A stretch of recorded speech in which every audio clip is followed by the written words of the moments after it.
4th and goal to go to 2. 34 seconds left to go in the ball game.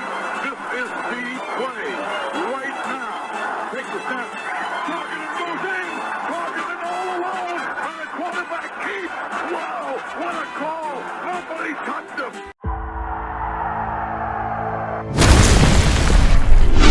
Here is Jeff, the host of the Gridiron.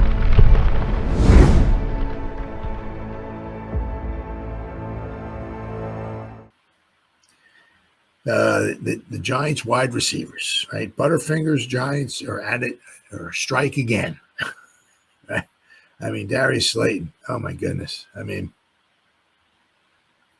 dude, come on. I mean, everybody's got to step up. I mean, just wow. I mean, it goes to show you, according to PFF, some of our the lowest graded Giants. Well, actually, the lowest graded ones were I think 3 of them were wide receivers and 2 of them were offensive linemen. But it wasn't Andrew Thomas. I can tell you that much. I think it wasn't a Luminor either. Giants receivers living up to the wrong kind of label. After the Week 5 disaster, life without Malik Nabers proved to be a factor during Big Blue's loss to the Saints. Yep. Giants, looking to build off their first win of the season against the Chargers, suffered yet another brutal loss. The G-men fell to the previously winless Saints, 26-14, dropping to a dismal 1-4 in the year, and for the second time in 3 seasons. This was certainly a game fans thought the Giants could win. Jaxson Dart picked up right where he left off. Giants took an early 14-3 lead, right? 14-3. Here we go, baby. Here we go, right? It's unbelievable after the 14-3. However, things went south for Big Blue quickly as the Saints were able to crawl back into the game, thanks to the Giants secondary struggling once again. And we're going to talk about the Giants secondary in just a little bit here. And the offense failing to score any points in the second half. It came to a halt with 5 straight drives ending in turnovers, which took points off the board. And if there was any hope that his receiving core would step up in the absence of Malik Nabers, you better think again. Giants receiving core are the biggest losers after the Week 5 clunker. In an article from Bleacher Report, Brent Sobleski, I think that's how you pronounce it, unsurprisingly named New York's wide receiving group as the biggest losers after their loss to the Big Easy. He said, with Malik Nabers out for the season with the torn ACL, the Giants badly need a wide receiver to step up and provide Dart with a go-to target. It didn't happen Sunday. Tight end Daniel Bellinger paced the team in receiving yards, while wide receivers Wando Robinson, Darius Slayton, and Jalen Hyatt combined for 8 catches for 61 yards. And I don't even know why he put Jalen Hyatt in there. Jalen Hyatt didn't even have a catch. It goes without saying that life after Nabers will be a significant challenge after seeing Daniel Bellinger lead the team in receiving yards on Sunday. From Darius Slayton dropping 2 critical passes as well as fumbling towards the end of the first half, to the Jalen Hyatt experiment continued to an abject failure, to Wando Robinson racking up just 30 yards on 5 catches. They were non-factors all afternoon. With the schedule not getting any easier, short week against the Eagles on Thursday night, followed by a trip to see the Broncos out in Denver, and another matchup in Philly, right? These receivers need to step up to help Dart and this offense as yet another season for the Giants continues to get ugly. Oh, yeah, absolutely. Absolutely. All right, here we go. We got some good stuff here. What to do with the Giants wide receivers now? With the exception of Wando Robinson, who did what he could with the dinks and dunks the Giants sent his way, Giants wide receivers were a horror show on Sunday in a stunningly inept loss to the Saints. Darius Slayton, a veteran wide receiver who has long been a good but not great player, had a miserable day. Slayton had a crucial fumble late in the first half that negated a Giants scoring opportunity and led to 3 Saint points. Slayton failed to come up with a deep pass from Jaxson Dart that would have put the Giants in the red zone. They punted, and Spencer Rattler, that was when he hit Rashid Shaheed for an 87-yard New Orleans touchdown. The Slayton play in question was an easy catch, but an NFL wide receiver with 2 hands on the ball and no contact from a defender should catch the football. Yep. You want to get paid, Darius? You want some big money? I mean, he's not making 30, 40 million a year. I get that. But you want to make over, whatever. Want some good money? You catch the ball. Slayton couldn't fight his way back to catch a 50-50 ball on a flea flicker from Dart. Yes, the ball was late. Yes, the ball was underthrown. There was still a chance for Slayton to make a play the Giants needed. He did not. To add injury to insult, Slayton left the game with a hamstring injury. So you don't even know if Slayton's even going to be able to play on Thursday. So what are we going to do? What are we going to do? We're going to have Jalen Hyatt on one side, Bo Collins on the other side, Wan'Dale Robinson in the middle against the defending Super Bowl champions who have a pretty good secondary.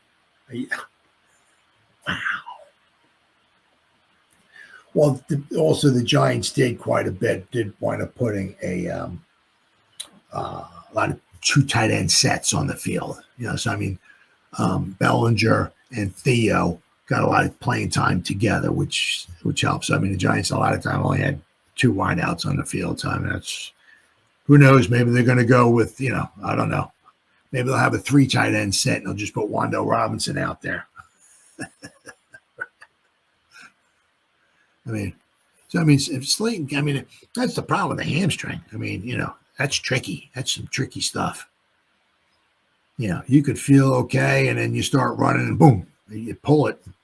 You make it even worse than it is now. You go from maybe a week, 2 week or so to, you could be out a month with that freaking hamstring. And could you imagine if we lose Slayton and we lost Malik Nabers? You imagine losing those guys for any length of time? Holy cow. Jalen Hyatt played 34 snaps. He did not catch a pass. The Giants ignored him on offense until desperation time in the fourth, when he was targeted 3 times, resulting in an interception and 2 long, futile deep throws he could not make plays on. Hyatt is averaging a minuscule 0.9 yards of separation per next-gen stats. So 0.9 yards, that's about 3.5. So he's averaging like about 32 inches of separation, which is whatever. About that. That's not much separation. Bo Collins played 28 snaps. He caught 1 pass and 3 targets for 7 yards. He had 2 hands on a 3rd and 3 pass that fell incomplete. He also caused an interception by stopping on a route while Dart threw the ball where he expected Collins to go. Similar miscommunications involving Collins led to a pair of interceptions in the preseason. The rookie undrafted free agent isn't a reliable option at this point. He also had a holding penalty. It is clear they don't trust Hyatt and can't trust Collins. Well, let's hope they elevate little Jordan Humphrey, who's not so little. That would be great. Below, look at the negative expected points added numbers from Next Gen Stats for the wide receivers on Sunday. EP, added EPA. Bo Collins -2.5. Yeah. Wow. Okay, let me share my screen here. Oh, let me just share my screen here.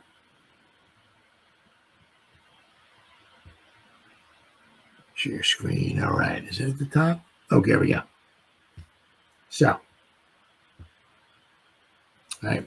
So now this here, look at the negative expected points added numbers from the Next Gen Stats for the wide receivers on Sunday. So if we look here, right? Okay.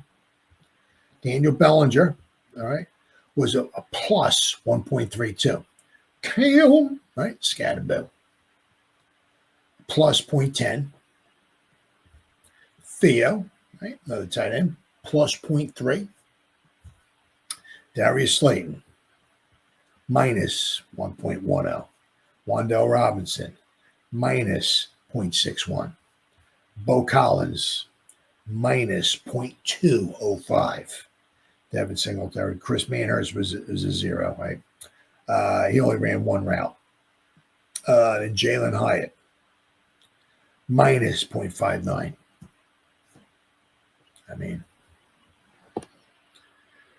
What do the Giants do now? Truthfully, they don't have a lot of good options. They can start by doing something they should have done prior to Sunday's game against the Saints, signing a little Jordan Humphrey to the active roster off their practice squad. Elevate the guy. Give the man a jersey. Let him play. Let's see what he's got.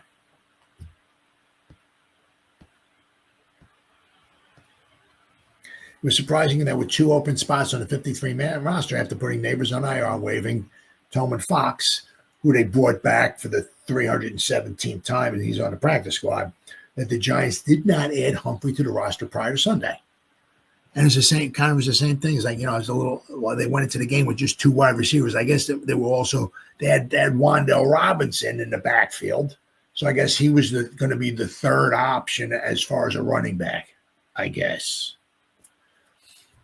They don't have a lot of salary cap space. Matter of fact, according to Over the Cap, they have the least amount of salary, like a little over $1 million.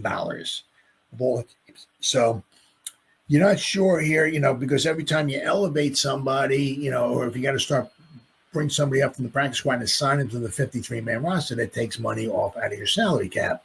So the Giants don't have much left. So somewhere along the line, Shane has got to reconstruction on somebody's salary or contract.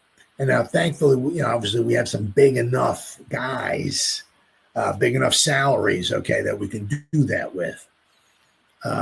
So who's he going to reconstruct? Yeah, well, I'll have to wait and see. But we're only in week 5. We got a long way to go. He's going to have to do something with somebody's salary. Now the thing is that what's he going to do? Right? This is the this is where it gets a little tricky, right? What's Shane going to do? Is he going to go and reconfigure somebody's salary, get whatever, free up $6, $5, $6, $7 million, whatever it might wind up being? So now we have enough to get through the rest of the season. And then what's he going to do with that money? Is he going to go into panic mode? Oh, to be competitive for the rest of the season, let's go out and get OBJ. He'll put some fans in the stands. He'll put some rear ends in the stands. He'll get a little bit of excitement going. Let's go out and let's bring in at least one big-time free agent. Not that OBJ is going to get a lot of money, but is he going to go do that? And he's going to spend $1 million, couple $1 million on somebody who's only going to be here for 1 year, and then he won't be here the next year. Is the season getting teetering to the point where it's almost over? I mean, because you can easily see. I don't want to be negative Nancy here, but you can easily see, right, out of these next 3 games. I'm just trying to be, right, just level-headed here. I'm not drinking the Kool-Aid, just level-headed. You can easily see where we lose 2 out of these next 3 games. Just try to be fair here. So we're 2-6. Okay. I mean, and I think we got the 49ers to play, who are not too bad a team either. You can easily see where we could be 2-7. Right? I mean, the thing is that, what is Shane going to do? Go to Gurley World and spend some money, maybe make a big-time trade, bring a wide receiver in here or something like that to try to hopefully, I don't even know if you can even say save the season, but to get some excitement going, to get another weapon in here. Would that be enough to save his job? Would that be enough to save Dable's job? I mean, so it's you want to spend some money on somebody who's not going to help you next year. You want to spend some money on somebody who's going to come in who maybe help you, but not maybe help you win some more football games. It's a tricky situation, very, very tricky situation. But I mean, as you can see here against the Saints, my goodness, I mean, it's just like Bo Collins and and Hyatt, and now that Slayton's got a hamstring. Wow,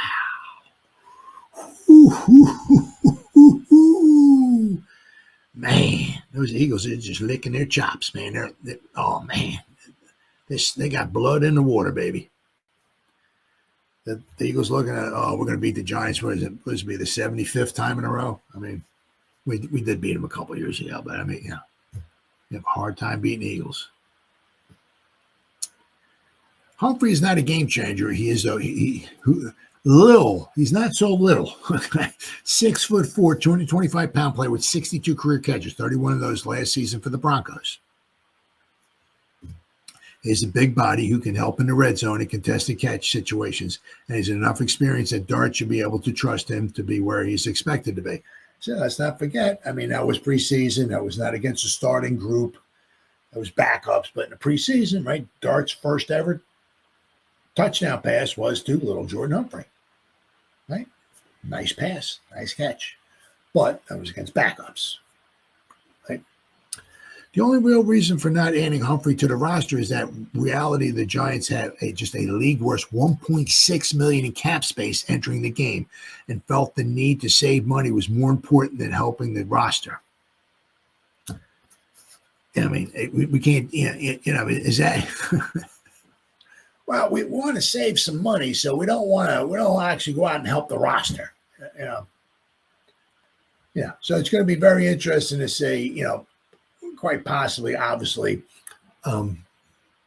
not if, but when Shane restructure somebody's contract. I mean, because, because if Slayton's going to be out for any length of time, wow.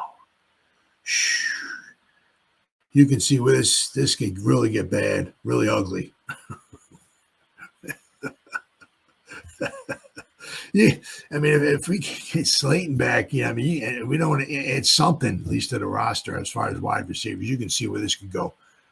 I mean, we'd almost be looking at last season and wishing last season was here. I mean, it's going to be this bad. I mean, wow. What else can the Giants do? Again, probably not a lot. They worked out 4 wide receivers on Friday. One of them, Samori Toure, signed on Monday with the Broncos. Okay. Isaiah Hodgins, who's on the practice squad. He caught 33 passes for the Giants in 8 games in 2022 before getting buried on the depth chart below even Hyatt the past 2 seasons. He's on the Steelers practice squad. Hodgins knows the offense. Yes, he does. And can at least properly run routes and catch the ball when it's thrown to him. Yeah. Honestly, it remains difficult to understand why he is so quickly fell out of favor while with the Giants. I mean, you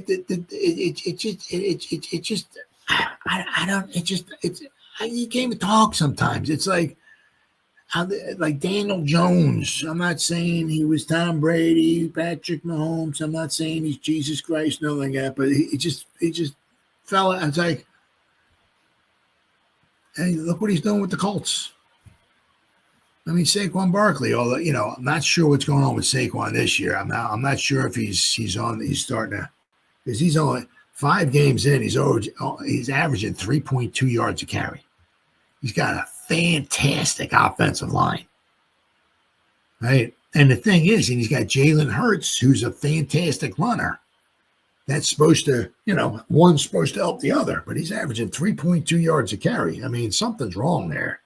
I mean, he's either got something hurting him or something that he's not talking about or what. But, I mean, maybe he just hit the wall last year when he had all those carries. I mean, he's had over 2,000. Well, he's had about 2,000 touches. So maybe he's hit that wall. I don't know. He had a lot of touches last year. Because you figure, right? He went all the way to the Super Bowl. So he played a lot of games last year. So, but Gabe Davis, who had success with the Bills, and while Brian Dable was the team's offensive coordinator, is currently on the Bills practice squad. Davis, 6'2", 225 pounds, a 26-year-old, has 183 career catches for an average of 16.2 yards per reception.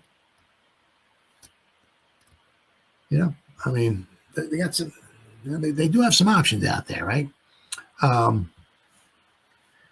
sure what they're going to do, but it's amazing though. It's like Isaiah Hodgins. I mean, we kind of brought him in 2022. We started really. It's like, man, this guy's catching some passes. It's like, all right, here we go, baby. Yeah, and that the playoff win we had against the Vikings. He had a very good game, and then all of a sudden it's like at the next season, like, where's Isaiah Hodgins at? Is he alive? I mean, what's going on? It's like, How come he did so good there and you just can't get him? It makes you really wonder, these guys leave here and they go someplace else and they really do good. Is it the players or is it the coaches or the coaching or the coach? Who is it? Right? Oh, we got here. We got next here. Okay.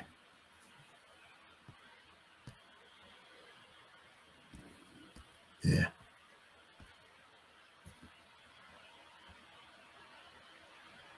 All right. So we got here.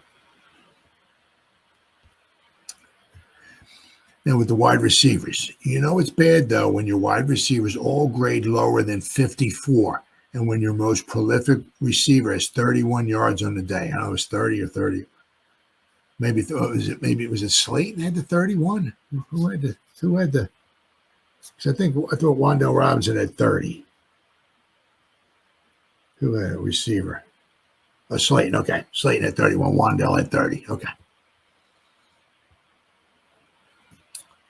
That's what the Giants are facing now. So they have two main wide receivers. I mean, we're not talking about, the greatest defense of all time. I mean, the Saints, Wan'Dale had 30 yards receiving, Slayton had 31. Now, of course, Slayton, with the Butterfingers could have added to that, that's for sure. As usual, the starting quarterback and offensive lines played every snap, right? But Theo Johnson played 60 of 73 snaps, while Bellinger and Chris Manhertz combined for 46. Giants played 12 personnel, one running back, two tight ends, and a little bit of 13 personnel, a little bit over half the time. So that a lot of times they had one running back and three tight ends, about like a little over half the time. So they had a lot of heavy tight ends. So thankfully the tight ends, knock on wood, are healthy. Okay. It would probably have been more if they had held the early lead, which is true. If they kept the early lead, they could have dictated what they wanted to do. You put Chris Manhertz in there, who's basically another offensive lineman. You put, keep another tight end in there so they can either run out of that or they can pass out of that. Right? Wan'Dale Robinson played almost every snap, and Darius Slayton most or all of them until his hamstring injury. Jalen Hyatt and Bo Collins saw considerable action to no discernible positive effect. So, all right, let's see here.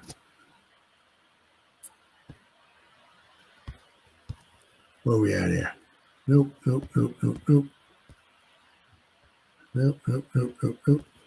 are we at here? Where the heck is the? Maybe I want to pass it on. I just want to read off the. Here we go. Okay, so I believe for the game, Devin Singletary graded out of 58. Darius Slayton graded out of 38 for the game. Let's see what we got here. Bo Collins graded out of 40. Wan'Dale Robinson graded out of 53.6. Jalen Hyatt graded out of 51.2. So we had four wide receivers, and not one of them graded over a 54. I mean, that's pretty pathetic. That's really pretty pathetic. Bellinger graded out at the bat. He was a 77.8. Cam Scatterboo, 64.6. Now, of course, if he didn't have that fumble, I'm sure his grade. He graded fumbling. He graded 25.5. So that brought him down. I'm sure if he didn't fumble that one time, I'm sure he would have graded out maybe at a 70, if not higher. He would have had another great game, but it is what it is. Theo Johnson graded at 62.5. Right. So I mean, just brutal. I mean, they said if we don't have Slayton, then we'll have kind of like one guy who can take the top off the defense, but we don't really trust the guy. So a lot of trouble. And then the one problem is that especially if you don't have Hyatt on the field, the defenses can start creeping up a little bit. right? Because if you got Wando, sorry, you got wish we did Neighbors outside, okay, and he's just one-on-one, and they don't have a safety over top, right? You're throwing it, if it's one-on-one, you're just throwing it to him, right? But then you have Slayton on the other side. Just him being there can take the top off the defense, right? So, they all got to stay back, like what the Chargers did. They played whatever. They're like, well, you can do whatever you want underneath. You're not getting behind us. That's not happening. You're not catching nothing deep. That's not going on. If you want, good luck, God bless, but that's not happening, right? But if you ain't got nobody, if you're just dinking and dunking, and right, you don't have nobody can take the top off the defense. I mean, I said if Hyatt's not in there, it's like you can just start moving up a little bit, right? And then that starts hurting your run game, right? Or if they really don't have anybody to scare you, right? They can just play like maybe one deep safety, man coverage across the board, right? Somebody comes off the line or just, for the first 5 yards or getting into them, hitting them, right? Not trying to knock them off their route or something like that, playing man coverage and see if they get any type of separation. But then they can load the box up and stop the run. Then we're really screwed. I mean, man, and this is only week 5. Oh, my goodness.